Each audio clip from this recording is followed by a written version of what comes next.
Welcome to UFO Man Live. My name is Tim, or UFO Man. Let's introduce our panel first. Our panelists are Nos in the bottom left corner. We've got Odessa, who operates our chat room. So if you got a question, please send them to her, and we'll try to get them answered. And we got the legendary Robert Ball in the bottom right. Okay. My co-host this evening is the intrepid Nicole Weber. Please welcome Nicole. Hello. Yay. Our guest this evening is someone I've interviewed before, but he's an incredible ufologist and a private investigator during the day. And when he has time and in the evenings, he is a UFO researcher. He is one of the leading researchers in Canada. He has been associated with MUFON. He was director of field investigations training, and he was also, Ryan, add to it, would you please? Yeah, no worries. So I used to be the National Chief Investigator for MUFON Canada. I was the Director of Field Investigating Training for MUFON National, so I was responsible for assisting and teaching all the field investigators how to investigate UFOs and create the second manual, or the latest manual edition, which never happened, never got published, but I'm going to bring that through with TESA. And then I created the Experiencer Support Association, and I own and operate my own private investigating company, and I've been stuck in this UFO and paranormal rut since 2015. Took a break, and this is my first time back in a way show, I should say, other than my own podcast in a while. So a little nervous. Here we go. We actually feel very honored that you chose this channel to come back out on the scene. So thank you. Thank you for the invite. Of course. Yeah, not a problem. Nicole, I'm going to have you ask the first question. Oh, good. I'm curious as to, you said in 2016 you have the UFO hold or pull, and I'm just wondering what your connection is as an experiencer. Have you experienced ET? Have you experienced craft, or, kind of a little bit of your background? I'd love to hear about that. Starting with the long story first, eh? I've always been a paranormal guy. I've always been fascinated with the ghosts and the EVPs, the research and the investigations going out doing the ghost hunting and things like that. When I started my private investigating company, I was in the networks trying to look to find for some crimes and stuff like that, and I came across someone who thought they were being ripped off on the manual. I piped up and said, hey, I can help. It's illegal. All these other things. Let me help you, blah, blah, blah, because I was trying to find some clients. And then that led me to MUFON. And then it turns out that was just a shipping issue because they were Canadian and they just didn't get it in time because it gets sent from America and things like that. So I kind of de-escalated that. But I was in that circuit for a little bit. And then I got connected to MUFON Canada at that point. But the biggest part is I was hired to locate someone who someone thought that their son was abducted by aliens. And at that time, I didn't really believe in that stuff. I didn't know anything about it, but it's like, this is easy to locate. I can just find them. And I ended up finding the person. Wasn't abducted by aliens, but he ended up joining Scientology in Toronto. So he had, cut himself off and all these other things and blah, blah, blah. So in order to find him, I had to be a part of all these circles, all these little groups, and to look until things and clues surfaced. And then I just stayed into it because it got me interested. And then when the MUFON Canada part happened, I got invited to join because they were interested in having someone who had skills and was active. And then I did my first case, which was supposed to be a cold case that they closed because they could never find any evidence because it was from 30 some odd years ago. I end up, opening it up and finding a connection with paranormal. I went to the place. I did a whole bunch of investigations, as an investigation should be, and I ended up having an article written about it in the MUFON Journal. And then that basically spearheaded my journey through MUFON. And then some bad things happened. I left and created my own association, and here we are. That's interesting. I know. So yourself, obviously, with like MUFON, like, have you had any personal experiences? Oh yeah, sorry, yeah, that was the main part of your question. So I never had any experience outside of paranormal until the winter solstice of 2019. So prior to that, it was just nuts and bolts research. These are just crafts in the sky. These are just, this can be explained. I don't know what's going on. And then all of a sudden I got into this abduction phenomenon, and then I started to see some connections, some parallels with the paranormal, just different labels, different names, different categories. There was just this whole. And then during the time of me leaving MUFON, because I assisted in turning over the evidence that led to Jan Harzan's arrest. So that's a kind of a big thing, and that created some issues. And so as I was leaving, I was dealing with a lot of trauma, a lot of stress, because I didn't want to abandon the research. I didn't want to abandon the people. And but I had to, because I took the head off the snake. Right. And because that's my job, that's my career, that's I have morals and ethics that I had to fall by, and information was given. I'm glad you did. Thank you, by the way. He needed to go. It wasn't just me. It's just I played a part in that, and then I had already left the organization before the information came out and became public. So there was a lot of personal stuff I had to work through, because I felt I feel bad. Mm-hmm. But it's I'm over that now. But during that, where it's like, okay, I got to leave this ugly thing. I have an NDA. I can't say anything. So these were years ago. How do I deal with it? What do I do? How do I continue to help these people? And then I had this, during this winter solstice, I had this vision, this map, which has that TESA symbol, the Anu symbol in the center. The Dingar, I believe, is the Sumerian form for that. And I just couldn't get that image out of my mind. And I had to write it down, draw it, and then work on it, moralize on it, and do all these other things. That's the only experience that I had. But the thing is, that makes that so interesting is prior to that point, I couldn't comprehend consciousness. I couldn't comprehend multiple dimensions in the parallel. I understood the science, the nuts and bolts, and I was dismissing a lot of this stuff, because I couldn't see how it could be possible, being a man of evidence as well, trying to prep cases for court and things like that. It was really hard for me to be faithful or believe and do all that. So this kind of widened and opened it up for me.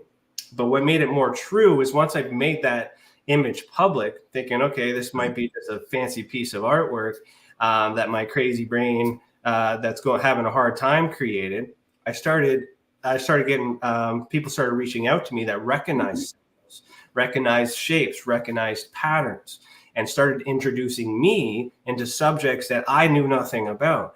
And at that time, and then when I listen to them, that's interesting. And then I trust but verify. So I go and I do my own research to see what this crazy person, quote unquote, at the time is talking about. And I see that they're telling the truth. And it's like, wow, how did I do that back then? So for me, it's like, I know that the experience I had limited information at that time, at least I thought. And then now I'm getting all this new information, future thought, and all this other stuff through using this. And then I learned synchronicity, or synchronicity, like something that would happen. That I started noticing things that were always there, hidden in plain sight, and then feelings too. This obsession with trying to work with the map. Something's not right. The color, it was just this feeling that I've never experienced before. And can I stop here for a second? Can you see? Are you able to see into I grew up seeing spirits, so I didn't have my first until 2017 was my first experience with UFOs, and I could have cared less before. I was so in tune with that paranormal world. So I'm just wondering your connection, because I'm always curious as where is that connection between UFO and paranormal, because they're two totally different things, and they happen two totally different spaces and times, so I'm just wondering, with your experience, what you think of all of that. So I don't think I don't know what my experience means. I'm just trying to understand it. For me, it's more of a feeling than a seeing. But, I get that sense. I don't know what that sense means. I just know that when I do this positive thing, that sense goes away and I'm left alone. If I ignore it, I feel uncomfortable. I got to do something. It's this rush of energy, and then I don't really know. So I'm still trying to explore that and understand it and trust it. The paranormal and the UFO phenomenon and consciousness are connected, and I call that the ultraspectrum. And the reason why they're connected or how they're connected is through us. And when I left MUFON, I stopped studying the events and I studied the people. I tried to understand why some people can see these things, some people can feel these things. What do they have in common? And through those people, I started to learn more about the phenomenon, and what we all have connected with each other is the ability to reach a higher level of consciousness. Again, terms and things that I didn't really comprehend when I was working with MUFON. So when we get to that, oh Jesus, this happens all the time. I get going and then I get MIB. My mind goes blank. So I've also learned that there's a lot of misconception with the way things are labeled. A lot of people put opinions on things that don't exist. It's just a belief. So in terms of evidence and things like that, I got to be very, very careful and break it down. Just because it's in the sky doesn't mean it's a UFO, and just because it's unidentified to you doesn't mean it's not identified to me. And there's a lot of mix up with that. So I created this system, the Ultraspectrum Classification System, which is intended to be an enhanced version of the Hynek-Vallée classification system. And I spent some time talking to Paul Hynek about it as well before I made it public and went through all that. You can find that on the website. But the purpose of that was to quantify and bring the paranormal to the scientific table by removing the labels and kind of explaining it in the same way. So I'll use aerial phenomenon as an example. Or aerial activity. So one of the categories is aerial activity. And then it could be either a light or a machine. Those are the subcategories. That's it. If you want to call it a UFO, go ahead. You want to call it a UAP? Go ahead. You want to call it a spirit orb? Go ahead. But both sides have to agree that it's aerial activity and it resembles a light or it resembles a machine. Once we put judgment on it and speculation on it, it becomes imaginative or it becomes real for the experiencer because they can see things. They can see things.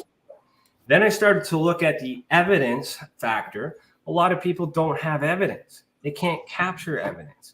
They don't think of that. They take a picture and then there's nothing there, or they take a picture and then later on they see something. By that's usually a different phenomenon, whatnot. But I started to think that when I look at the body language and try to understand, these people really believe what they saw. They got no evidence. They can't prove it, and they get ripped apart because they can't prove it. But who are they trying to prove? Are they trying to prove it empirically to everybody in the world, or are they trying to prove it and validate it for themselves? And that's another thing that we as people kind of get caught up when is our egos get all boosted and stuff when we want to we attack the whole world to get an answer just for ourselves when we could, just work on it a little closer and more intimate. So I lost my thought again. With the understanding of the people, damn it, lost my thought. Sorry. Where was I? That's okay. That happens sometimes. I get all worked up. Me all the time. You were talking about people not really having any evidence other than photographs. Right. So what I started doing is working with some people to get them to draw. So drawing is something that a lot of people in the paranormal spectrum and UFO spectrum, abduction spectrum, whatever you want to call it, is a way to express and put on paper what they've seen. Evidence, it's not really strong because it's a drawing. Anyone can make it up. But if you have a lot of what's called analogical evidence, you can stack that up. And all you need is one person with a picture that resembles what everybody has drawn. But you need to have enough data and enough research to show that was collected prior to that to build that case. And then what I've been able to do is get people to draw what they see, ask them to identify it and label it. And then when they label it, some call it paranormal, some call it UFOs, some call it ghosts, some people call it shadow figures, as we talk about beings to be specific, or entities. But then when you look at the drawings that they make, they look identical or very similar. Tall, red eyes. Some have hats, some don't. All those things. But they have different labels. One would call it an alien. One would call it a ghost. One would call it an apparition. Or a demon. Or a demon. So these are judgments that we put on it based on how we were raised, based on what we understand, based on what we believe. So I had to create this system where I could break it all down and be like, okay, I'm looking for a being of some sort that is black for some reason that somehow got inside your house when you went to bed and everything is locked. No wonder you're terrified. How did anything, even a human, get inside, the confinement of your room? So then I started to think like, well, now I'm trying to understand consciousness. This consciousness experience happened to me. I can't prove it. I had to draw it. And how can I prove that what I'm saying is the truth? I can't prove that empirically, but I got to believe it for myself and try to understand that. And I started to think that maybe the reason why the body language is so convincing is because they know what they saw. They're just unclear of which dimension they've seen it in. So if they have the ability to see within, say, the fourth dimension, fifth dimension, anything higher than that, or the ultra spectrum, the inner dimension, we'll say, but they think it's in the 3 dimension, and they pull a phone out and they try to take a picture with it, nothing shows up. It's the 3rd dimensional device that's not working, yet they still see it in their mind. Does that mean it's in their head? No, it just means they have this ability to connect to consciousness. But here's the thing: is they don't believe in that. They don't want to buy in that. It's not possible because of how they were raised and what they were brought up. But the thing is, biologically, when I also measure blood type, hair color, ethnicity, all these other things, there's a lot of things that they have in common, which kind of shows a history. And, ancient Sumerians, things like that, you want to go back. So there's evidence to show that there's certain biological makeup where people who have this gift or this ability share and have in common, based on those who have reported to me. Of course, I haven't interviewed everybody in the world, but at least in the... Can I ask you a quick question? So you think blood type, does that have a lot in common with... Well, there is a pattern. There is a pattern with those who have reported to me. Believe it or not, it is not O blood. It's AB. Positive. Oh, I may be negative. So I always ask. They say I have an odd... Yeah. Yeah. So that comes up in my studies a lot. Not the O blood that everybody talks about on the mainstream media, which I find was very interesting. And then you have the ability as well. So that's in real time. That's a good coincidence. But I mean, it could be science. So what does all that mean when I connect it all together? Is that maybe it's not paranormal. Maybe it's just not because paranormal means not normal, but it could be normal. We do have evidence that we are energy beings. We are antennas. We can receive and transmit information. We just don't understand how to do that, and we don't trust it, and we're told to suppress it. But those who let that stuff go, work on it and develop it and makes it more powerful, it is very possible for us to do that. But when you're using that ability for day-to-day work, or spreading that light work, throughout the world, depending on how you use it, everybody has that ability, which makes the phenomenon more local. It's us. We could be the aliens. We could be, the paranormal. And we could be. The history of the way the world is and civilization, all this hate, all this violence, all the suppression, all these things, and all the distractions that we're now seeing in American television with UFOs and all that other stuff. You guys got a lot of distractions and misinformation over there. Yes. But I'm going to have Nos step in here. Nos, I see you thinking there.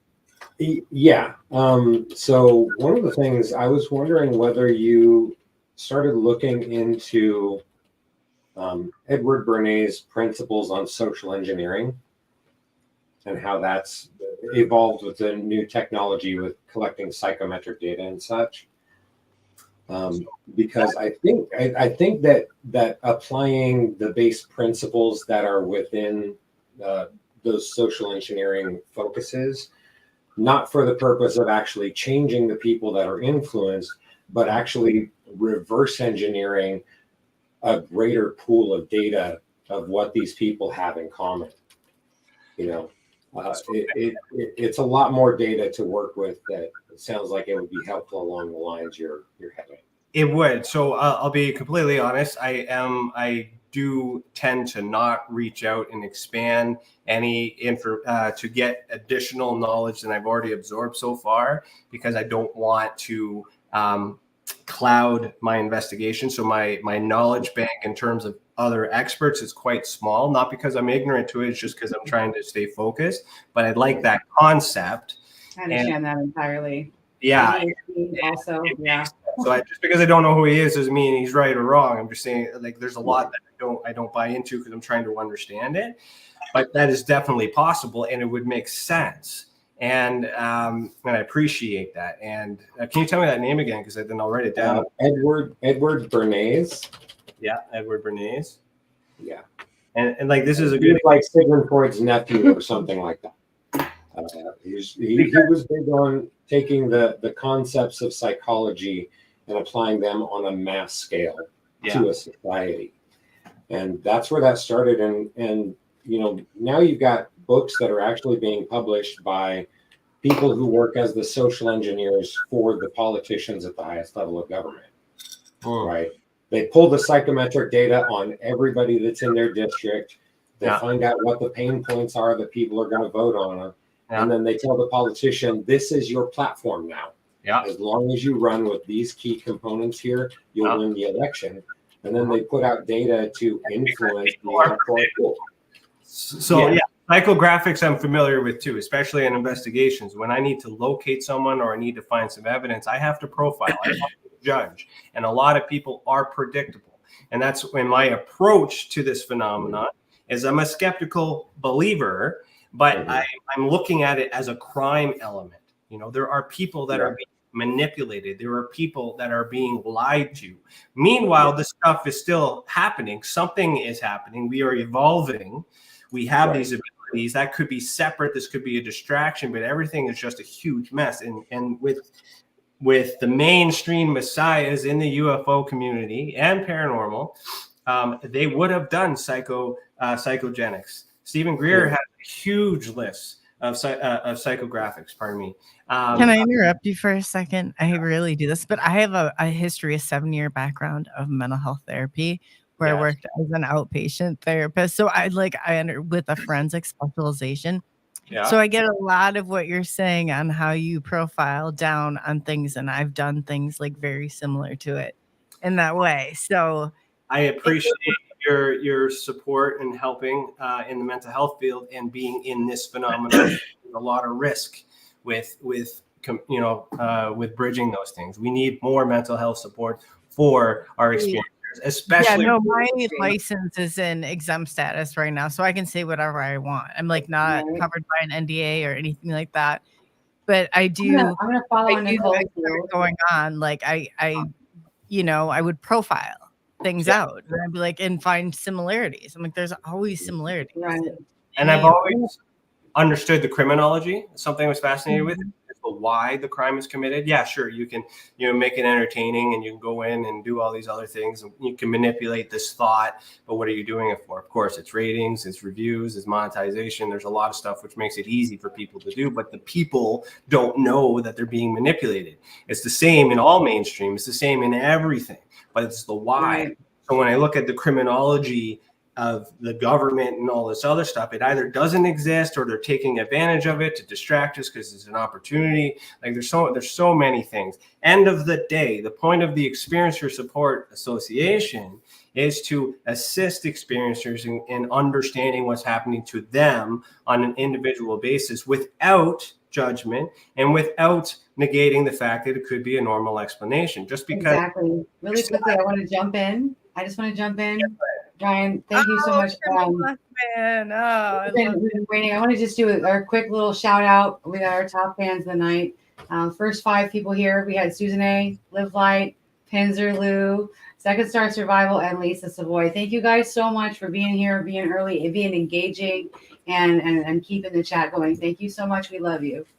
Right That's on. awesome. Thanks, guys.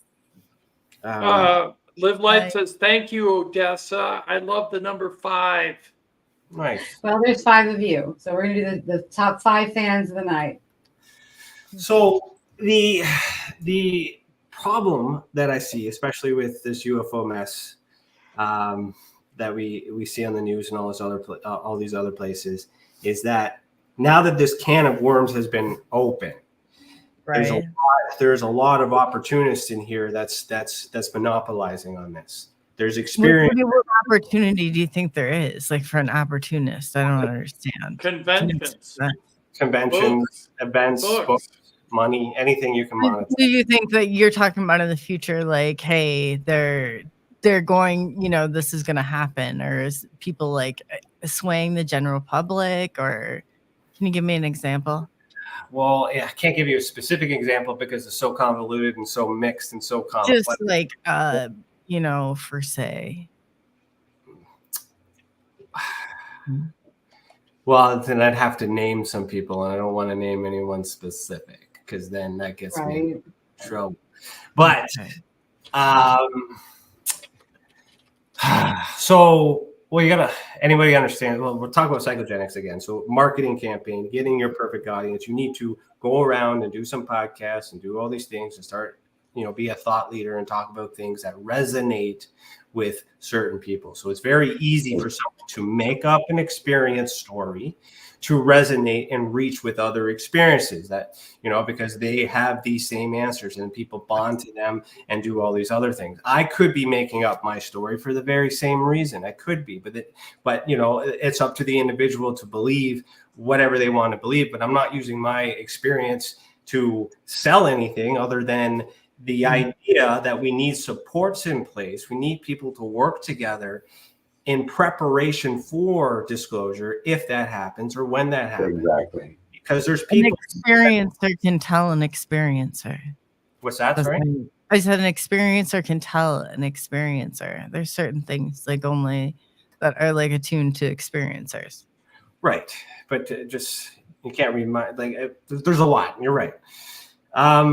So I don't know. It's very complex. I'm not a positive person in terms of the way that the world is right now. I'm trying to find that light and trying to predict that, if it's real, we need supports. If it's not real, we still need to support to convince them that, so they don't do all these things, the wrong way because they believe that it's possible, because people are affected negatively by this experience as well.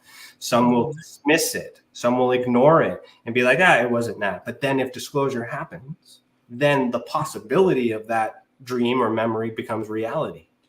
And then there's trauma, there's PTSD, you need to have supports in for the experiencers and for the people that lose religion, because religion will be destroyed. There's going to be a lot that comes into this. While people are fighting to get confirmation to, just to be validated that, the government lied about something else, Exactly. Right. You want to hear my take on it? Truth? Yeah, go ahead.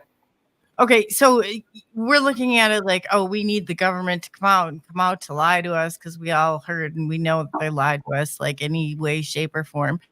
So I think that the experiencers, they're the ones that hold the truth on this, and that the disclosure moving forward should be the experiencer's disclosure and collecting data and information and having these conversations and connecting, like, hey, can you help me understand why I have AB negative blood? And maybe some of this is help. You know what I mean? Like, can we figure, it's just like connecting between one another and starting to bridge that. It's just, I don't know. That's my opinion. And that's what we want. But are we going to get it? And when we do get what's coming, can we trust that? There's a lot of people in this UFO circuit that relies on NASA and their live feed to show, UFO stuff, but yet, they dismiss like years and years of information that, that all of us already know about.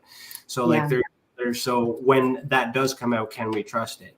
And they have control. They have all control. Because if this extraterrestrial part or paranormal part or whatever you want to call it, the higher being, the supreme, whatever you want to call it, has the ability to reach every single one of us at its own will whenever it wants to, has the ability to reveal itself when it wants to. So if we're going to get any disclosure or confirmation, it will come from those people when they want it, because they can bypass the government. It'll come from us, I do believe. Yes. Experiencers. Period. Experiencers they've already shown that they have the ability to communicate. They have that. But we need that. Okay, I have to address this. We have a question from the sure. chat room. Live Light said, "Are you saying people want to fabricate or embellish experiences for attention or monetary gain?" I say yes to that.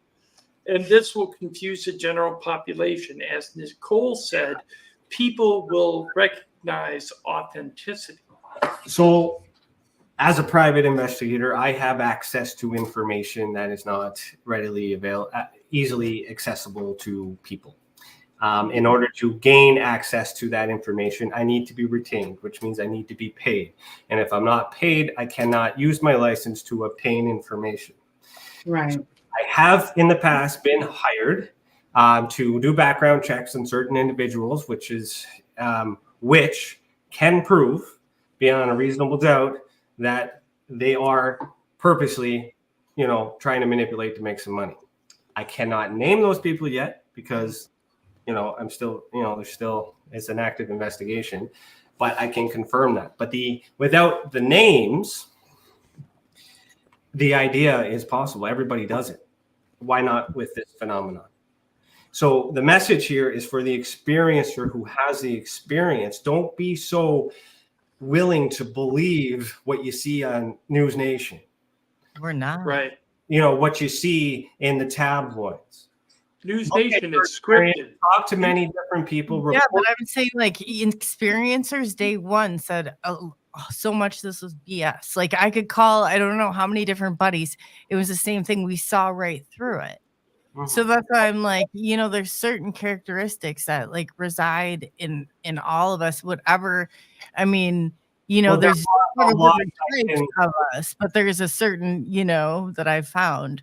Because I've talked to thousands of experiencers, thousands. Well, lots too, and there's many different levels of experiencers, and there's many different levels of intelligence too, and some of them, and you got to be tricky. Not everybody can get it on the first go, because there's other traumas that are in the way. There's that belief.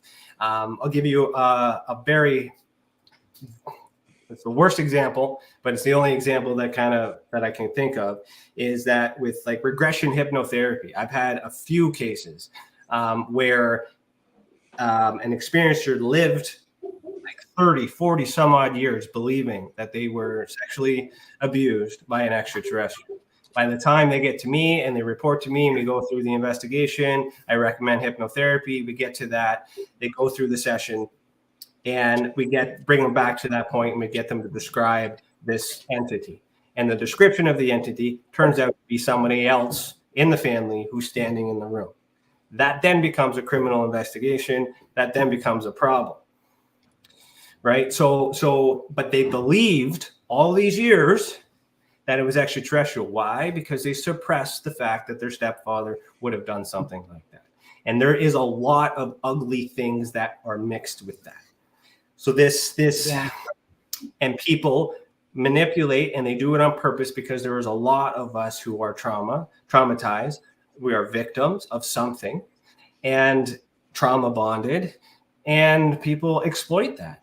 And are we, like I'm not saying your show's like that, like my show's monetized, everybody else, like we got to make something to cover expenses. We're volunteering our time. There's ethics around that. But the experiencer who is experiencing this and looking for answers, I'm talking about the person that just like post to MUFON and expecting them to solve their problems. Well, give it to MUFON because they have a different way of investigating it. Give it to us because I have a different approach. Give it to your neighbor. Give it to whoever you're comfortable with. And then you take all those opinions, and then you look at yourself internally. What makes sense? Okay, now I can stop being afraid, maybe. I can leave my house.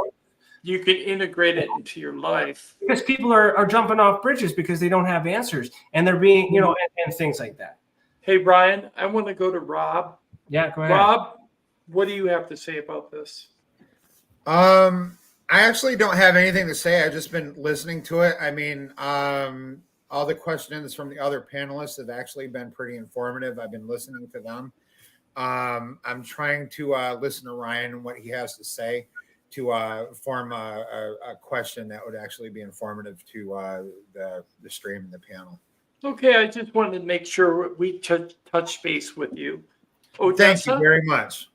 You're welcome. Yeah, actually, I just want to say thank you for bringing a sober mindset to a subject that frequently becomes kind of wacky, and for being there for experiencers, particularly. I just want to say thank you for that, for being here and being open and being willing to discuss with us, and for coming back after your hiatus and choosing us to do that with. So thank you so much for that. We do appreciate you. I do, and I am angry. I am mad. I am upset because it's embarrassing to see all this stuff happen because I care so much. I'm an experienced myself. I don't understand that, and I can't trust anything. Am I Exactly. like? I mean, there's thoughts, but I'm professional, and I got I got a lot of stuff that I could be proud of, and a lot of things I've accomplished. But I'm also laying a lot on the line that I could lose my livelihood, taking risk, right? But it's and my anger or my irritation is just coming from the fact that day in, day out, I turn on Twitter, I turn on Facebook, and I just see people sharing what is nonsense, but people believe it. But then again, I don't actually know because I don't have the original evidence, and we do know it's not all nonsense. That's Okay. the problem. I want to step in here, Ryan, because I want to add some evidence. Okay. All This right. is Yeah, something do that. I've been wanting you to see this for some time. Okay. Uh-oh, here we go. So here you go. I filmed this over the building I live in with a Psionics Aurora Sport full color night spectrum night vision camera. Okay. Yeah. Here you go.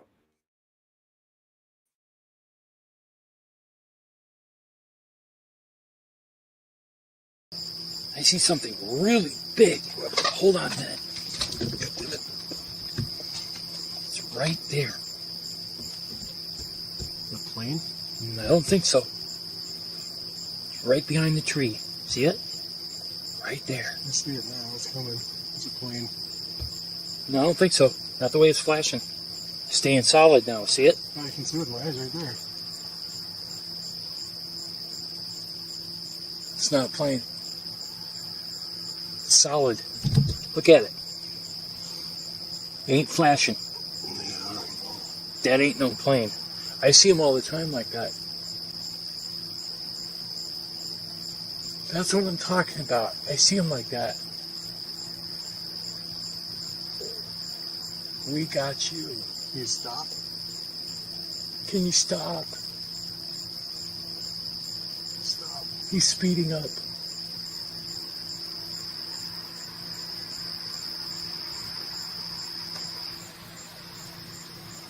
That is not a plane.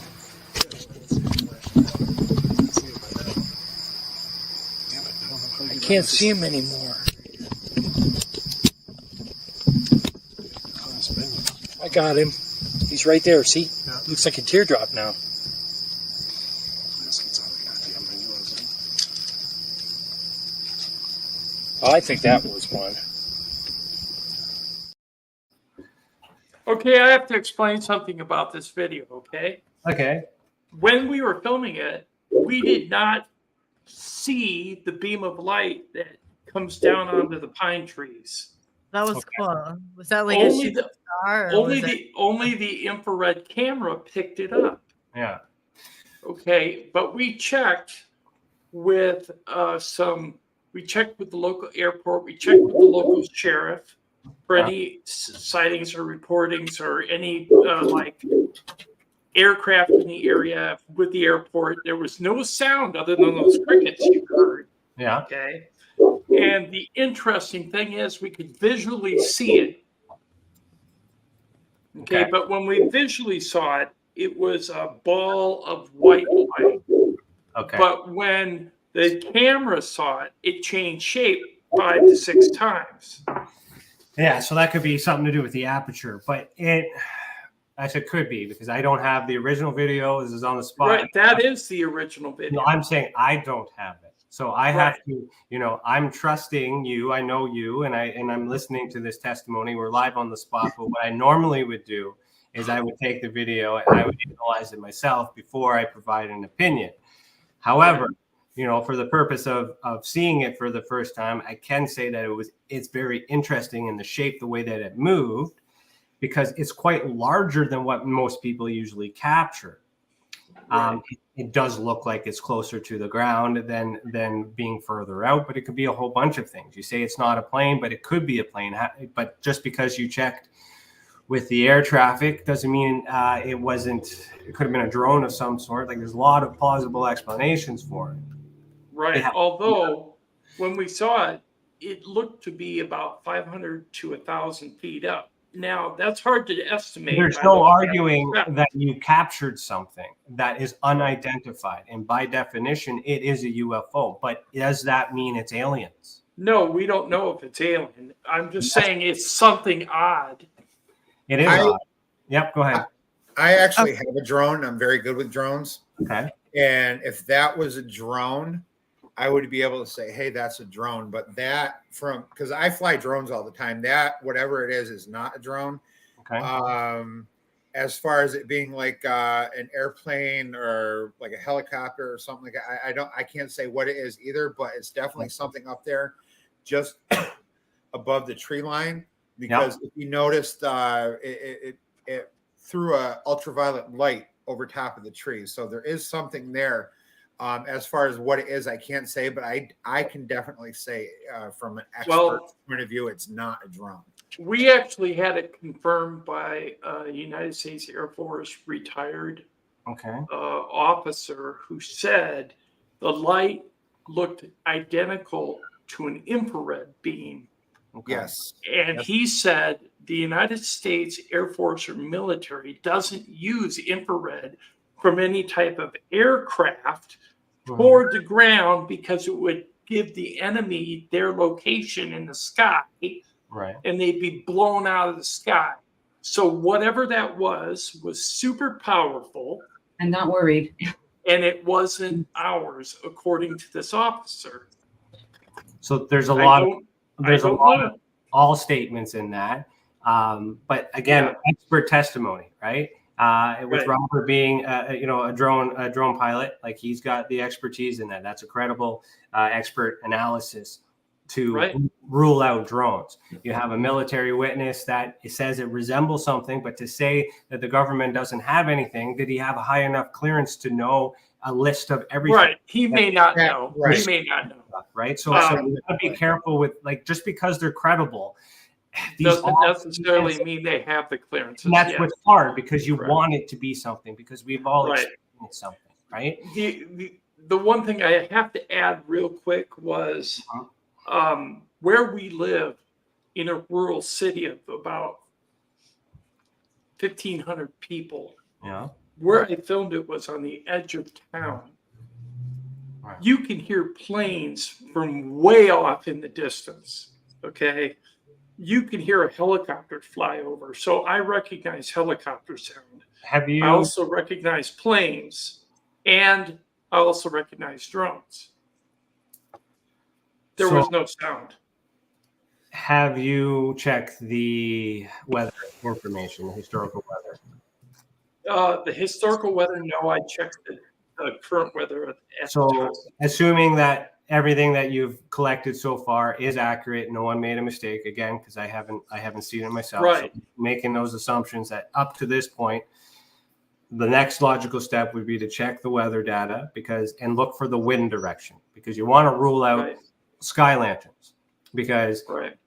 that has an luminary that is shaped like an orb. Yes. Yes, And yes, it yes. can cast light if it's close to the tree. It's possible. So what you're looking for is for the wind direction to match the direction the object is moving, and then And it's that's possible that it could be a sky lantern. If it's the opposite direction, then it suggests that it has some propulsion of some sort.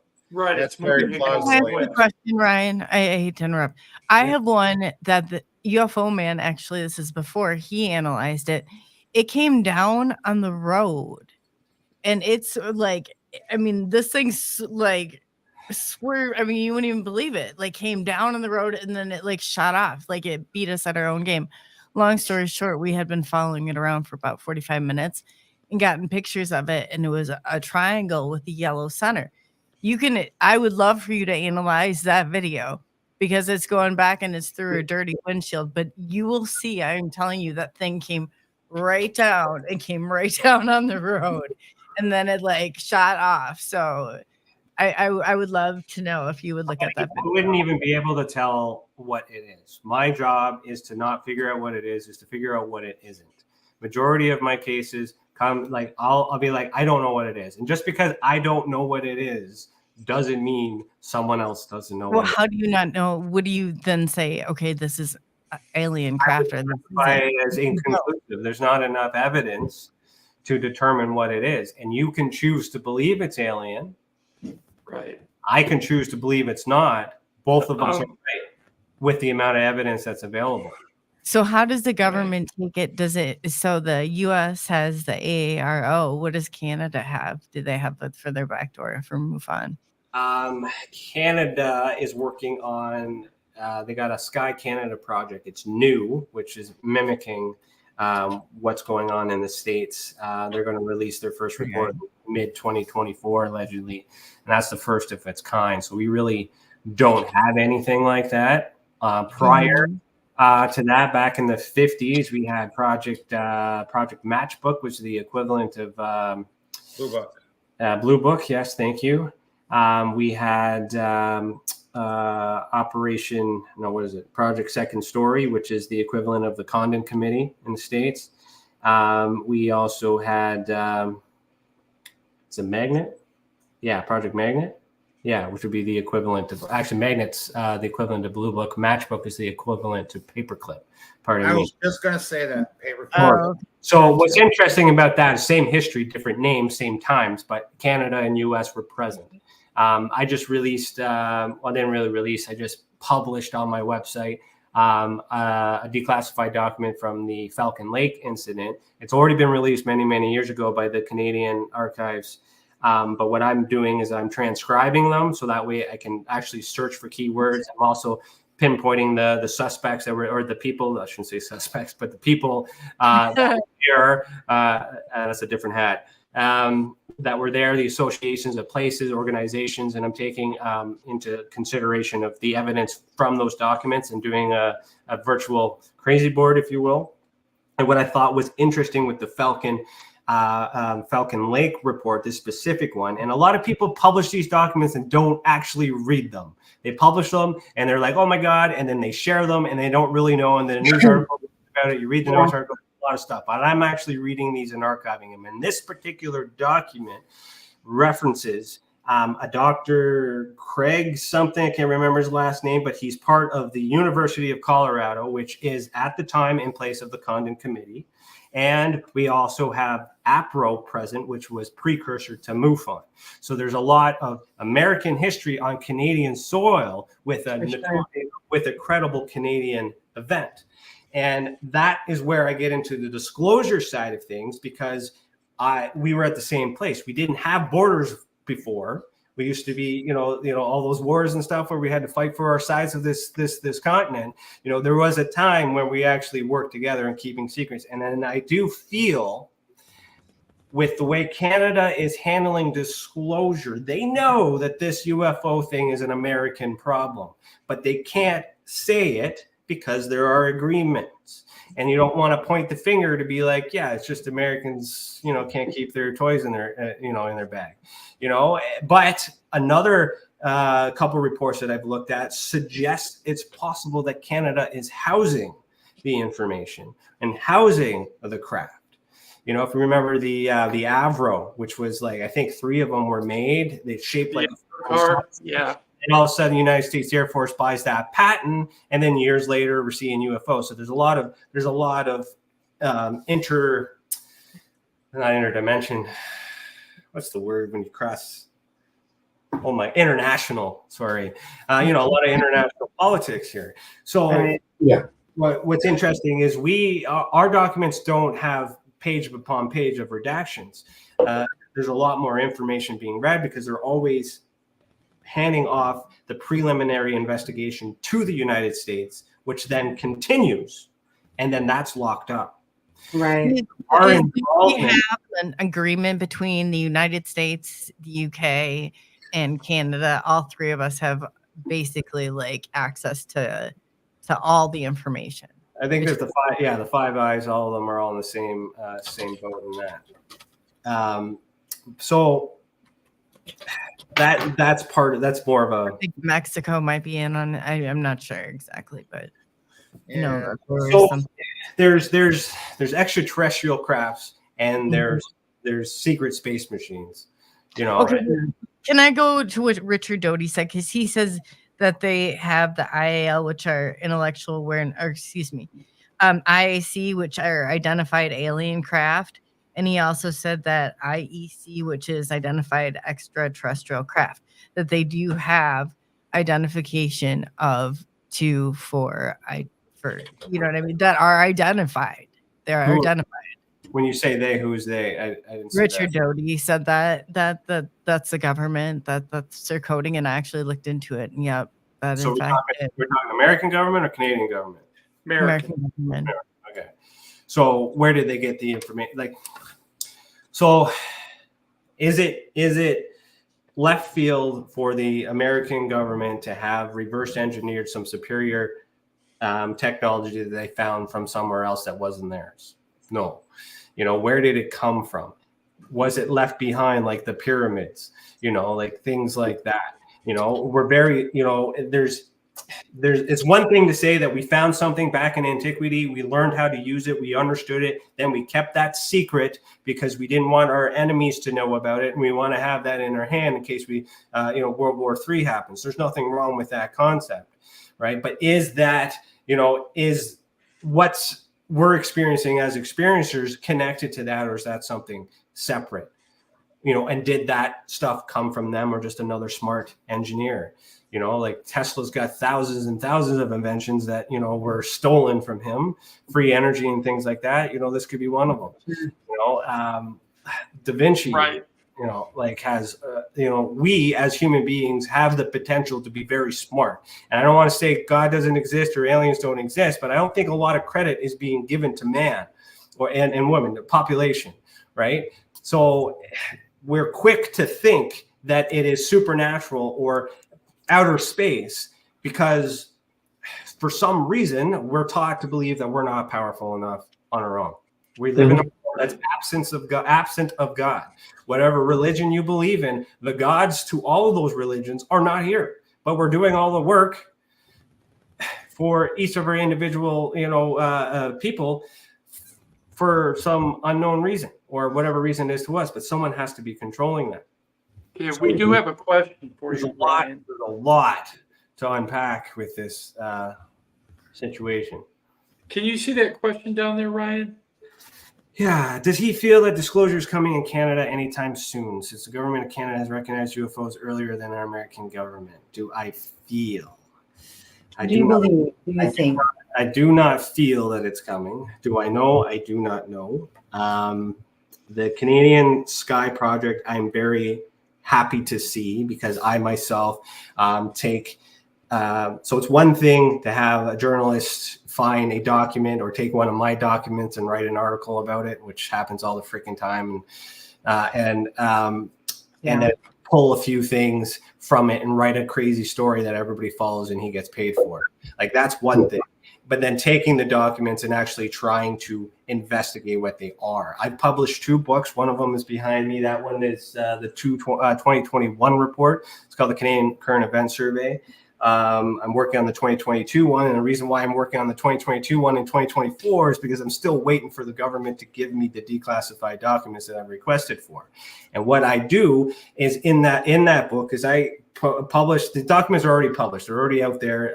You're not buying the information that's already out there. What it's there for. Yeah, that's the 2021 is to show you how I take that information, extract more information, and I try to come to a conclusion to determine what it is to fill in the blanks. And by doing that, I'm starting to understand that, there's a lot of normal things that are going on here. And I'm looking at it from a threat analysis. So I am happy about this Canadian Sky project because then I can have something to compare my already done work with that are their documents, which they're going to do a report on, and I can see whether or not I was right because I've already written these books and I've already assumed or presumed without evidence to conclude that these are identified as normal objects. But I still don't know because I don't have all the information. But the government is giving me information when I request it. Certain things have to get redacted. There's certain people in Canada that have been on a pedestal for a long time, but I also assisted in discrediting that as well. Again, don't want to name names.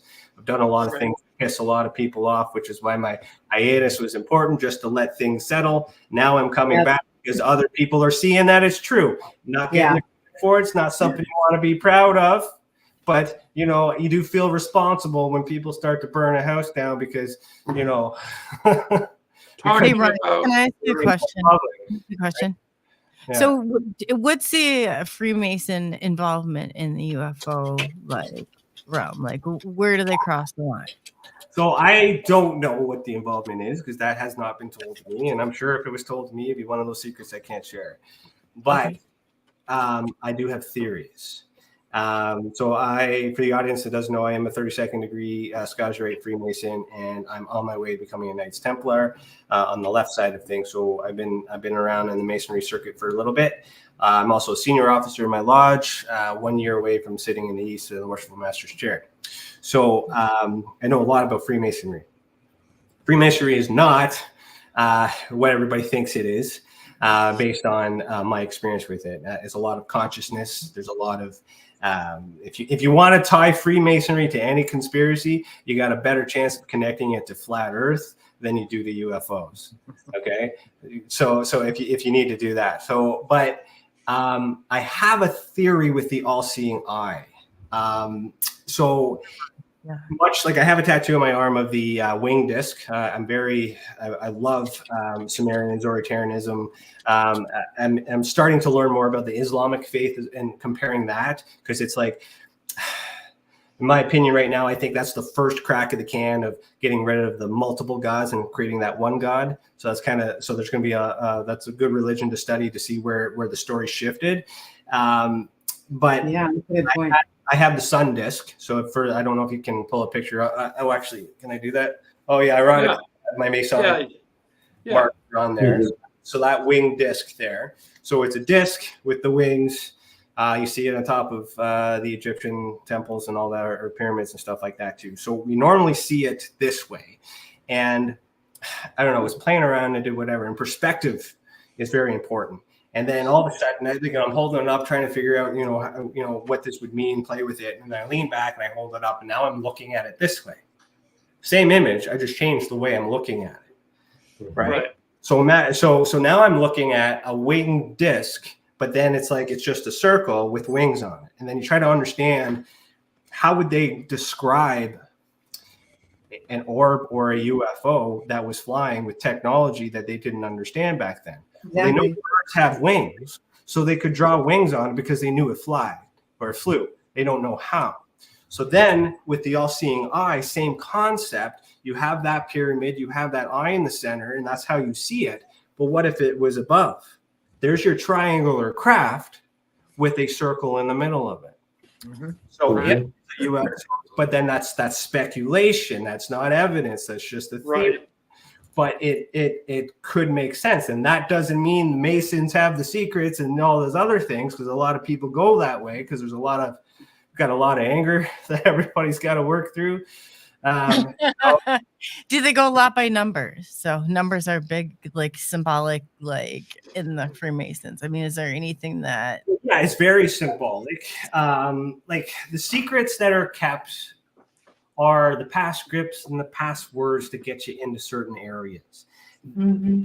Things that aren't secret are hidden in plain sight. Like what, why a square, why a triangle? I mean, it's the first 3 degrees are the most important degrees. You enter as an apprentice, then you are passed as a fellow craft, and then you're raised as a master mason. And literally, that is to retell the story of Solomon's temple and the building of the second temple and all that other stuff, where you would have an entered apprentice stonemason working on something, present it to the supervisors there, and then they would mark and measure it and make sure it's perfect. If it's not perfect, to move to the next level, you go back down to the first level. Then you got the second, you move to the third level, they inspect it, you do some more work, then you bring it up to the third level, then you add that to the building of the temple. Physically, or that's operatively. So we apply those tools to our morals. And morally, what that means is I enter and I work on myself. And then I go to get to the second degree. I need to test myself to make sure that I'm better than what I was. If I'm not better, I go back to my first degree, my teachings and my lessons, and continue to build myself. Then I get passed to the second degree. Then I get a little bit better, and then I get tried for the third degree. I don't do well, I go back to the second degree, and then to the first degree, whatever I need to do. So consciously, I'm working on correcting my rights, righting my wrongs, and all this other stuff to become a better person. And then I go continuously, spiritually go through these degrees. Now I'm all the way up to 32 on the one side, and then almost 14 on the other side. There's a lot of things you have to do, but majority of all of it is working on yourself. But I see the connection to consciousness. 33 is important. 33 Sure. vertebrae, Trinity within a Trinity. There's a lot of stuff. Even in one of the lodges I've been to has the all-seeing eye and a beam of light, and it looks like a UFO. Hands. Sure. It didn't have eyelashes on it. They couldn't say it's just an eye. But why is there an eye in this beam of light that's over top what appears to be a non-rotational Earth? So there's a lot of symbolism in that, but it's allegory. They even have, so in the senior warden's chair where I sit, above it there is the moon and the constellation of Pleiades. So does that represents the Seven Sisters, all these other things, but it's also a Masonic connection. Some things I can't share on that, but because it's part of the secrets, but they're not really secrets because they're in the Bible. It's just once you learn them, you understand how everything is connected, but it comes back to yourself. We are God. So there's in the Bible, so they're already written. So they just kind of point out like, hey, this connects to this, connects to that type of deal, or what? A lot of allegory, a lot of in between the lines, and then but the thing is, they act it out. So you see it, you walk through it, you visualize it. It's a play sometimes. Like there's it's interesting. So you want to know, you got to join. Yeah, basically. Yeah, that's true. I grew up in a Masonic lodge. I was Job's daughter. My grandmother was Eastern Star. My father was amazing. I grew up. Yeah, and interesting enough on that topic too, England has I think 2 lodges now that are completely operated by females, which is brilliant. Yeah. And so they're starting to change because it's I'm coming to take over. Yeah. Well, I mean, Freemasonry is like modern day, Yeah. I mean, you want to go further back, Knights Templar, they might not, some say they're not even connected anymore as they used to be. Then you can go even further back to hidden ones, which in the Egyptian times, but are the hidden ones the Masons, and then throw Assassin's Creed, that video game in there. They put that like a crazy great game though. Great game. So there's a lot of stuff, but what does it mean symbolically? Now, Illuminati, that's... Don't get started on that. Come on now. Here we go. It's more of the same. It's more of the same, though, because Illuminati is just the enlightened ones. Masons could be enlightened ones, but we could be enlightened ones. But that word, that label, was associated to a group of people that did bad things. Exactly. When you get to your Masonic forefathers, your Masonic presidents, you also take a closer look and how many degrees they got. You know, most of these Freemason presidents only got 1 or 2 degrees and then they left because it wasn't for them. Technically, they're Freemasons because they're with them for life, but they haven't practiced it. They're not, you know, it's like, calling yourself Christian, but you don't go to church, yet then they do bad things. And then they associate the label and the brand because this person does bad things. So how many of them are there alive? The president. I don't know. I'm Canadian, guys. No, not the presidents of the United States. I'm talking about Freemason. How many are alive? Yeah, but you're saying that there's so many, how many presidents, do you get, or is it just one main source that you have, or? Oh, I have no idea. I'm speculating on a lot of this based on common knowledge. I don't really know. Right. Okay. Yeah, I want to ask Nos what she thinks about all this. Nos? I think it's nice that we're seeing kind of a continuation of a pattern from previous guests, in that the ones that take the most time to look at the objective evidence instead of the subjective experiences. Yeah, love that. Right. Just are all coming to the same conclusion that the focal point for what's coming is consciousness. Uh-huh. And it's understanding that connection to human consciousness. And yet we keep hearing the same thing, and now it's a matter of getting things into place for, like what Ryan here is doing, is getting ready for a population that's going to be experiencing a lot of trauma when the version of reality they were raised under is proven to be false. They're going to lose their world. Yeah, it's good. And I don't know if any of you guys have children, but imagine the next generation, getting them prepared to live in that world after this one falls apart. Have been, yeah. Been working on that. For sure. Me too. I have 2 20-something-year-old boys, so I get it. Yeah. My daughter likes Bigfoot, and she thinks I just talk about aliens. So that's right. But well, the funny thing about that is there is a connection to Bigfoot too with the UFO phenomenon. Everything is connected. It has to be connected. I mean, Bigfoot goes as far back as Enkidu in Sumerian. Gilgamesh's sidekick there. They wrestled each other. They were giants and stuff, and he was like a hairy man basically. But then but he was intelligent. But then how did he get there? Well, he was brought by Enki, and he was sent down from the mothership, or whatever, how it was described, the rocket ship in the heavens, or however they. Can't remember. I have to fresh up my Sumerian, but he basically came from space, or the at least in orbit. And then Bigfoot. So Bigfoot, though, I do have an anthropologist on my team, and he will swear up and down that Bigfoot is a being of this earth, and there's no no paranormal connection to it, and he can prove that because he's the expert in that. I'm not going to argue that point, but there is a possibility that it could be connected. Everything's possible.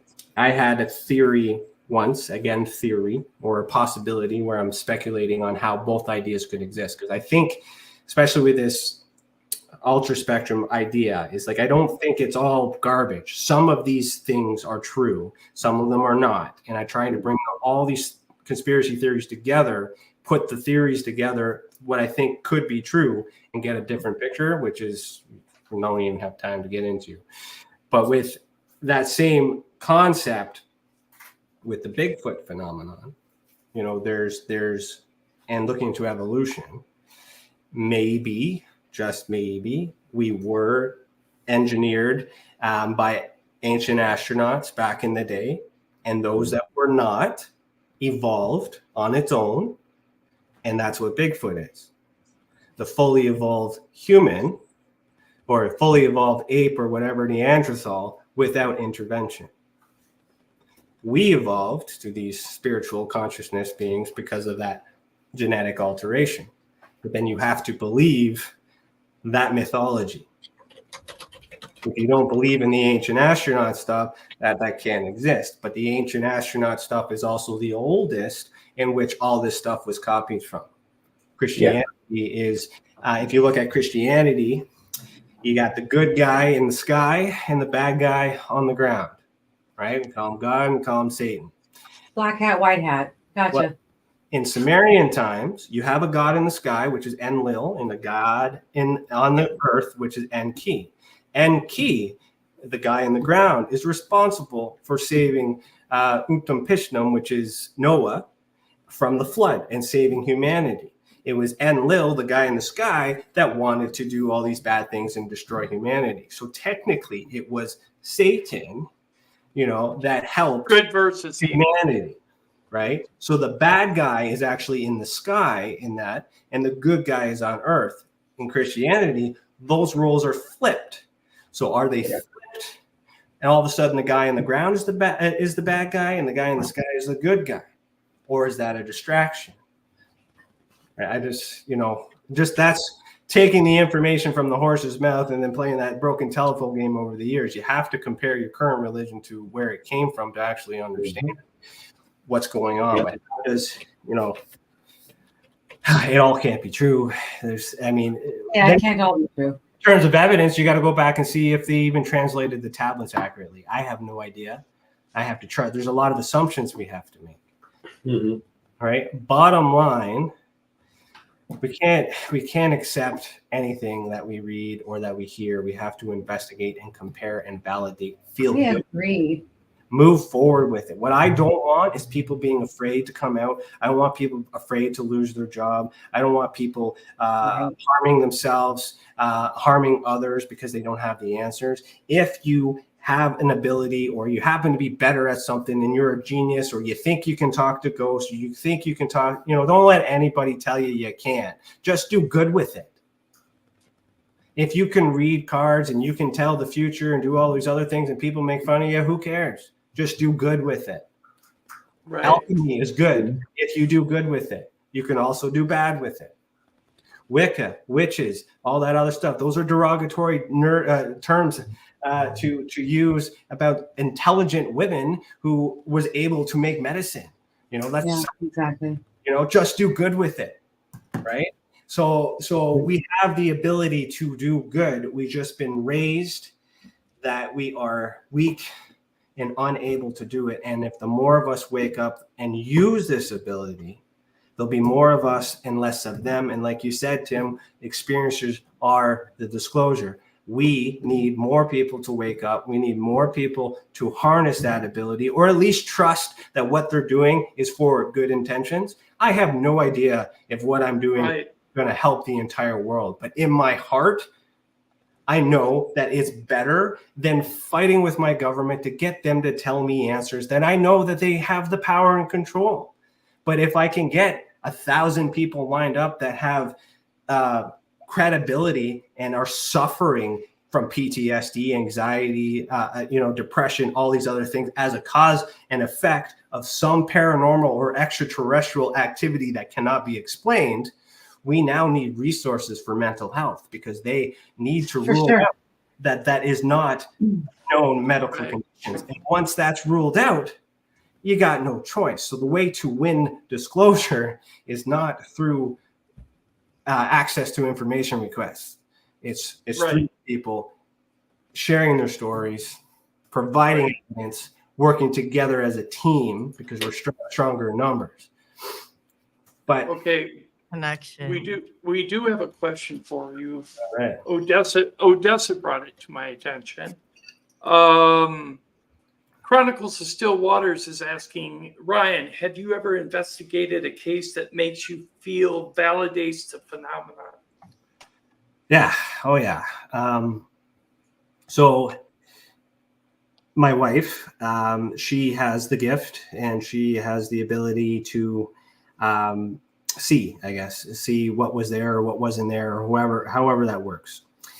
As an investigator getting into this, trying to understand it, there was somebody I could trust to allow me to experiment with, because people don't like to be tested. They can't trust that because they need to study it and understand it, but not make money off of it. Can't profit off of it. Right. Mhm. We had this situation where people like to go to haunted locations and they claim that they're haunted when they really aren't, just to bring in people on Halloween. Like that happens all the time. Yeah. Again, with the money. But, giving in the possibility that that's true. So it was like, you know what? There's a lot of people who have visited this place that have made reports online. I'm going to do what I do best as an investigator. I'm going to collect all these reports. I'm going to talk to these people. I'm going to write down all the places that they see activity and what they describe. So I do all that, all these other things. Then I make this report, put it all together, put it in an envelope, and I seal it. Then I make plans to go to this to this place. Where was it? It's in Bracebridge, Ontario. I can't remember the name. I've been to so many places up there. I think it's the Foundry. Don't quote me on that. Yeah. There's a newspaper article about Is that in southwestern Canada? Northern Ontario. So Northern Ontario. in Canada, northern Ontario. So I know, as the investigator, that my wife doesn't know this information, and my other friend Ed at the time, who claimed to be a psychic as well, didn't know this information. They didn't do this research because they don't know how. They didn't know how to find it. I was talking to police officers. Like, I was getting information that wasn't publicly available, building these cases, using my connections. So we go out, and I say, okay, we're going to meet at Tim Hortons. We're not going to the place. So they don't even know where we're going. Because coffee. Mm-hmm. Yeah, good coffee. Thank you. So we go there, we meet there. I'm like, okay, this is where we're going. I'm keeping eyes on you the whole time. This is what you need to know. Have you heard of this place? Nope. Have you been to this place? Nope. Give me your phones. No research, nothing.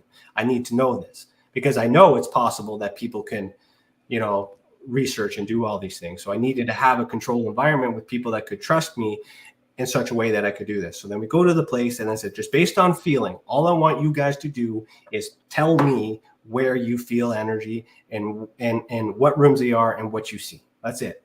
Then we documented all that. At the end of the tour, my buddy Ed got none of them. None. So he doesn't have it, or he wasn't in tune, or maybe it was a guy thing. I don't know.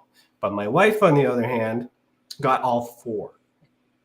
And she even described what the guy looked like on this railroad track. Yeah, it was the Foundry, because it was on the rail track because they were renovating it and covering up the railroad tracks. And so they wanted to have a professional investigation before then. And we actually created a plaque for them and everything too, so as a memory of that moment. So the caretakers who knew the legend and knew the story and all that other stuff did not know who the description of the person who actually died there. So there's evidence in the history and all that other stuff. But because I talked to a police officer that reached out to my newspaper request, and he gave me that information because he worked the case and he was retired, I had that in the envelope. And my wife described him to a T, and I showed that. They opened it up, and then everybody was in awe and goosebumps and all that other, the whole 9 yards. So for me, that validated it because I know that I didn't share any of that information. I had control of that investigation the whole time. Right. But does that mean they're all that way? No. But then I started to, as the Grinch, my heart grew an inch. I started to believe. Yeah, exactly. Right. To believe. Yeah. And You started to know. You knew one thing. Something is not. Not believe. It's not believe. It's no. You knew one thing. I've got to quote something that Noth said in a previous interview. She said, it isn't belief that we need, it's knowledge. Yeah. Yeah. Yeah. And that is a quote from Noth.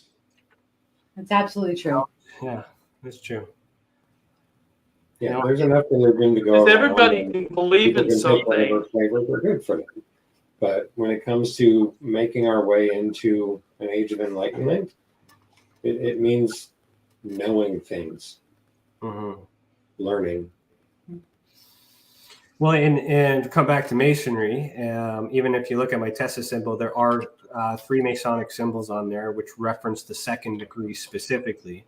And within one of the passages describing those working tools, we make an oath to always pursue the hidden mysteries of nature and science. And I think and I take that. My father took that very seriously as well. So thank you for that. Actually, For that's sure. you know, So did I. I mean, there's so many theories, and we really don't know until we die. And you know, I got to say this. I look at it this way, Ryan. There are no experts in either field that you address. Okay. I'm not an expert in anything. Well, there's no experts at all in either field, in paranormal, Yeah. or in consciousness studies, or even in ufology. There are no experts. We're all speculating. We're all trying to connect the dots or put the pieces of the puzzle together to bring some type of reality to the situation, because something is happening. Whether it is our governments with secret exotic technology based on human advancement, which could possibly be the case in some circumstances, or whether it is non-human intelligence or from a different reality, we don't know. That's why I think a lot of times they won't come out and say it's alien life, because what is the definition of alien life? Well, it's also going to cause more. That's a good question. I think he's right, though. I think that the division and everything, when you overcome all that, like I don't know, my theory on it might be just a little bit different, but I just think that all the division is going to just create an area for manipulation to occur, like for our governments to be able to step in there and be like, oh, so if we don't start building, with the norm stream population here and figuring out a way to communicate with them, we're going to get them, they're going to be lost on some, path going the wrong way. That's just my opinion. Well, to come back to psychology, I like looking for the why, to try to understand if the government is lying to us, if about everything, not about everything, some things. Let's assume they're lying until we find them telling the truth. It's why they're lying that's important. Why? Yes. Okay. So they're covering up. This is going to be a good point. Yeah. So let's I don't know, go down a rabbit hole with me. Okay. The bigger conspiracy than this UFO stuff is the flat Earth conspiracy, which is not literally a flat Earth. It's a non-rotating local sun and moon. And outer space is the outer space in real outer space. Go up and believe that that's possible and work within that realm. Okay, just hypothetically, people are in their minds right now. And I spent a lot of time talking to people in that community, and they're no different than the ufologists. What do they have in common? They don't trust NASA. Right. So NASA's lying about something, they're going to be lying about that too, right? Yeah. So there's a lot of things about that, and they're people too, all fighting the same battle. And believe it or not, the flat Earth community doesn't care about the shape of the Earth. They care about the fact that resources are hidden from us, and we're suffering and we're dying in all other places when they have access to information or access to resources that could better humanity. I'm just going to say this real quick. Look at the extent that we all went to make Santa Claus real. And to prevent our kids. I hope all the kids are in bed. Oh my God. What are you talking about, Nicole? What's she trying to say? Santa's not real. Fuck off. Wait a minute. Santa's not real? Look at the extreme that we went to. Everybody, I'm sorry. I have a question. Is Santa really not real? Okay, Santa is more spirit of giving. Odin. Yeah. Oh my God. I had like different handwriting. To the All-Father. There you go. That's where that all comes from. So whatever time, all that other stuff. If we're talking about, that's the one thing that breaks everybody is Santa Claus. That's Santa Claus out of everything. Just imagine, okay, that the non-rotating Earth theory is accurate. We have evidence that the Admiral Byrd had flown to Antarctica, or not flown. He was a Navy took his ship. Pilot, yeah. Not an expert in anything. And then he discovered land beyond Antarctica. Where that is and all that other stuff, the high walls and all that other stuff. Right. Then they had Operation High Jump, where they went on top of the ice wall or the Antarctica. And then they did Operation Fishbowl, where, they allegedly tried to destroy what they found, which could be according to the flat earthers, evidence of the firmament, which is also mentioned in the Bible. So imagine, okay, we think that all these gods exist and all these other stuff, and the government gets to that point and they discover that we cannot go beyond this wall. We are trapped here, or there is a threat on that other side. And what do we need to do? We need to or what if they're keeping us here to work as the workers, and that there's certain, percentile. I always look at like those things, like the top 3%. So understanding the why. So on one hand, they are lying to us about the shape of the earth, but on the same time, they're could be lying to protect us. So we have this idea that when we die, something happens. We go out. They're not doing it to protect us. Well, I know. But I don't know. Well, then with the other avenue, they're not doing it to protect us. Forget all that. If they are protecting government crafts or hiding extraterrestrial technology, it's the why that's important. Why are they protecting? The why is always important. Well, tell me what the why is. We don't know what the why is. Everybody wants the what, the where, the when, and the how, because our egos are through the roof. It's the why we need to know. I don't care that the government is lying to me. If there are extraterrestrials on the other side of any space, whatever theory you believe in, there are threats out there, and the government is fighting them off and protecting us so we can have this podcast. I'm happy with that. I have a different theory on that. Perspective. Have you ever heard of Hetlau, the Hetlau movement? Humanoid extraterrestrials live among us.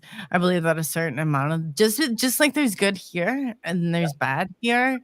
You gotta understand, and anybody that we've interviewed, I feel like they've kind of validated that, like the good, bad, there's, two sides of all of it's duality. That's what it comes down to with us anyway. So I just think that the ones that are here manipulating us, I'm sorry, did you just kind of bear with me here, but the ones here like manipulating us, okay, so they might not be. But then there's other ones that we're connected to, because I know that I'm connected to like different areas. Like I feel it. So, okay, let's get back into, on that note, with consciousness. There's another question that I also try to get into, because I'm always worried about interference in terms of collecting evidence. Okay, we understand that we can meditate, we can close our mind, we can reach out, we can pray, we can send thoughts, we can do all this other stuff. And then when we channel, we bring in information. We have this perception or this presumption that it's extraterrestrial or it's paranormal or spiritual, because that's what we're taught, that's what we believe. But just imagine this scenario. Right now, you guys are in a different time zone. You're on the Pacific side, I'm on the Eastern side. It's like 10:30 for me. 3 hours less, 7:30 for you. So we're in different places of the earth. I'm going to bed. You guys are just finishing work type of scenario. That's where I'm headed right now, actually. So I am at the end of my day, and I am asking God, say for in this example, that I need an answer to my problem today. So I'm meditating, I'm listening, I'm putting that out there. At the same time, you're about to do your evening meditation, and you're putting love and light and positive mantras and all that other stuff out there at the exact same moment in time. I hear that. I think it's God because I'm intentionally asking God for it. You're putting that out there. So how do we know that when we get these messages, it's not coming from us? And so what's important about that is when we pull to source or pull from source, are we focused on the right area? So if the Earth is a different shape, that's just one example. We don't use the proper calendar. The calendar used to be 13 months. Yes. Oh, yes, I know. I said in Ethiopia we'd be 7 years younger. I mean, which matches up with the Mayan calendar in 2020. Also, all of these things, yeah. January 1st. So if we're told that it's a certain day, that on this day at this specific time when we're in a different time zone and we do our pagan rituals, they don't work because we're not on the actual day, because that's been changed. So if we are pulling to consciousness or pulling from or doing whatever, and we're intercepting another human that is doing something at the same time, and we believe that, it's contaminated evidence. Right. Possibility of where are these interdimensions coming from? Are they us, or are they through the wall at the center of the Earth? There's a lot of different places where they could be, but we think that it's out there. And when I do my meditation, I don't think out there. I think in here. I think out there. I think center of the Earth. I think of the possibilities within yourself. Yeah. And I get a better signal doing it that way than I do the other way. And because I'm looking in the right place, or at least closer to it. So we're easily distracted. We're easily told. So we're allowed to do the things that we used to do, because other than that, we rebel. But when you change the time, you change the place, you change the years. We're actually in the year 6024, not 2024. The year of the light is 4,000 years later. So when we do all the things we used to do, we're doing it wrong. And we'll never connect to the source because we've been distracted from the beginning. Okay, well, I gotta stop us here. I would like to know. I would like to share with everybody the location of Ryan's YouTube channel. This is his YouTube channel. He has 3.99 thousand subscribers. Please get him up to at least 10,000 subscribers. Go over there and watch his video content, which is very analytical and informative and entertaining. So please give him some likes and sub to his channel. All right. Also, I have the link to his shop, which is https://www.experiencersupport.org/shop. If you go there, this report and this report are currently for sale. Can we drop the links real quick? Can we drop the links in chat so we can? You can also go to Amazon too. It'd probably be better going that. Well, even for your YouTube page, I'm just wondering if they could drop it in chat. I did drop it in chat for his YouTube page earlier. Yep. Okay, I'll go back. Can I interject for a second? I appreciate the shout out. I do. I really like the thought in that, but I just want to kind of be like, I'm more. If you're going to go to the website, go to the site itself and look at the information. Look at the data. Look at the knowledge. All that stuff is free. Okay. Don't buy the book because it's just my opinion on the knowledge. But if you are interested in how I come to the conclusions, I show my work because. I like to rip it apart, and it's not good enough to be like I know everything. I actually show it, and I actually care how I think and what my opinions are, then purchase it. But if you don't have the means and you just want to listen or learn and discover or do your own research or do the work yourself, all of the data that you need to do the work by yourself on your own to come to a different conclusion is available for free on that website. So I'm the worst salesperson in the world. Please don't give me your likes and your subscribes. Don't give me your money. All right. This is not how we right. It's not about the money. It's about the message. Right. So anyways, we want to thank you, Ryan, for coming this evening and sharing your vast amount of perspective. I appreciate it. It's been a while. So, like, I mean, you're pulling from places in my brain I haven't touched in a few years, and I probably sound like a crazy person at some point, but it was No, we all do. We all do. Can I ask you one quick question? I'll be the crazy person. Were you a part of the STAR team with MUFON, like where you maybe had like access to some of those surveys that were given to experiencers and things that they identified that were similar? And I had access to everything. Keys. Okay, could we possibly chat later? I have some very strong interest in that for very good reason. Well, you'd be open to it. Chat? send me, get a hold of me somehow, and okay, I will do that. Be specific on what you need. Mm-hmm. Ryan, I'll send you her email. Okay. I will say that for those of you who are still interested in MUFON, the STAR team is a marketing plan to convince people to buy all of this equipment to be ready to go out on a touchdown of extraterrestrials, assuming that the government is going to take us seriously and actually hire someone from a civilian organization to do a government job. So the likelihood of you actually being called to go and do those things is very slim.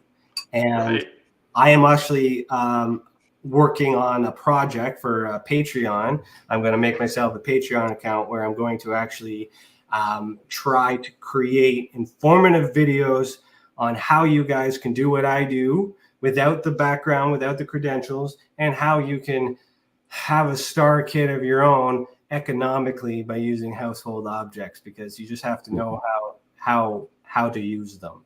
So I just don't buy stuff. You don't need it. Use your brain. Use a tape measure from home. Like there's lots of things. And for God's sake, do not put evidence in a plastic bag. Biological evidence. MUFON tells you to do that. You put it in a paper bag because you don't, contaminate the evidence. And you certainly do not mail that evidence to MUFON. I will tell you how to handle that evidence and get you to bring it to your closest lab for analysis. Then you give me the report. There's a difference. So how can they reach you if they need to? I don't need the evidence. I need it. They can take the pictures themselves because that's their evidence. They have possession of it. They shouldn't give it up so easily. Send it to a lab. That's interesting to say. I like that perspective. If you have an implant, people think about it right now. Like if you have an implant, I don't need to go and see you and extract it myself. I'm not a freaking doctor. But go to the doctor, get your x-rays, give me a copy of it. When they extract it, ask to keep it.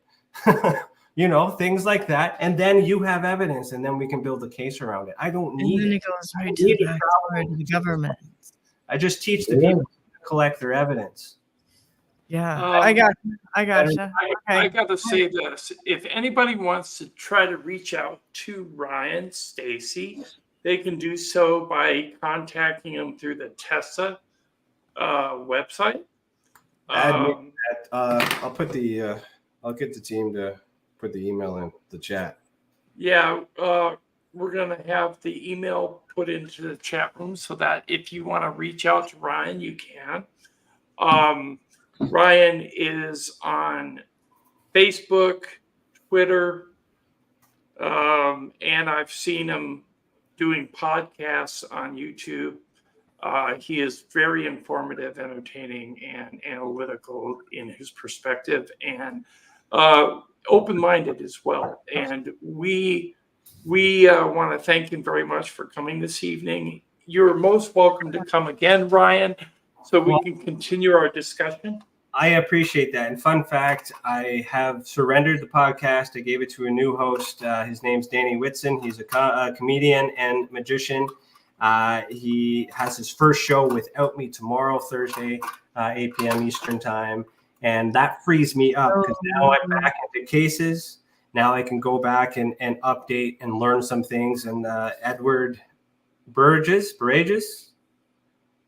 whatever that was, Nos, that you gave me, I wrote it down. Bernays. Bernays. Okay, I'm gonna look up. I got into this stuff and sharpen some of my tools because there's aliens in Yeah, my I'll connect with you on Facebook There's or a lot- somewhere. there's If Tim stuff can going give you on. your information. That'd be great too. I will send you Ryan's email, Nicole, and I'm going to send yours to him. Okay. Sounds good. Thank you. And then Rob, do you have any last comments? I have a comment. I very much liked listening to Ryan. He's the first guest we've ever had to where anytime that I thought I had a question, he basically answered it for me. This is the first time I've never really been able to form a question because you were so informative. I very much liked having you on the show. I'm sure that Tim would say the same thing by saying we'd enjoy having you back anytime that you wanted to come back. Yes. I appreciate that. And that's thanks for not saying I talk a lot. I interrupted you.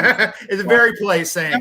No, I like that. I enjoyed that about you. And Yeah, some of my very much. questions are I like to shoot right for those questions. So you handled it very well. And I look forward to carrying on conversations and definitely having you back. So I appreciate that.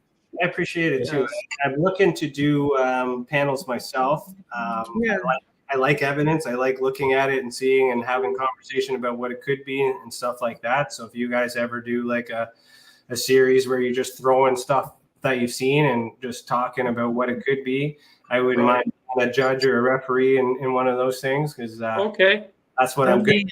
Awesome. Yeah. Yeah. We'll keep you in mind, definitely. No, That's you true, have a but last comment. this and yeah, I'm a good fact.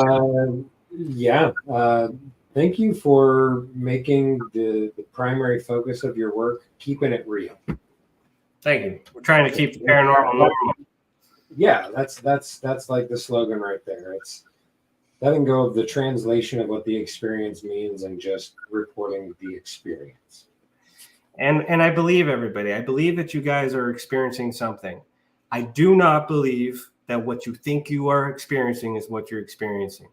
But I do not know what that is. So I'm still working on it. Well, I look forward to exploring some of this. I have some ideas. So hopefully maybe we can work on some projects or something sometime. Hey, we need I'd be very interested. promotion works for us too. Whatever works.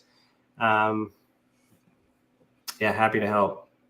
So Okay, well, we wanted to say thank you to everybody who watched online and everybody who participated in the chat room and engaged with Ryan and all of us on the panel. Thank you very much. We hope to see you next week. I think we have David Hatcher Childress coming on from Ancient Aliens. So that'll be a very interesting show. Yeah. So I hope you can join us and tune in. Until then, thanks and good night. Thank you and good night. Right on.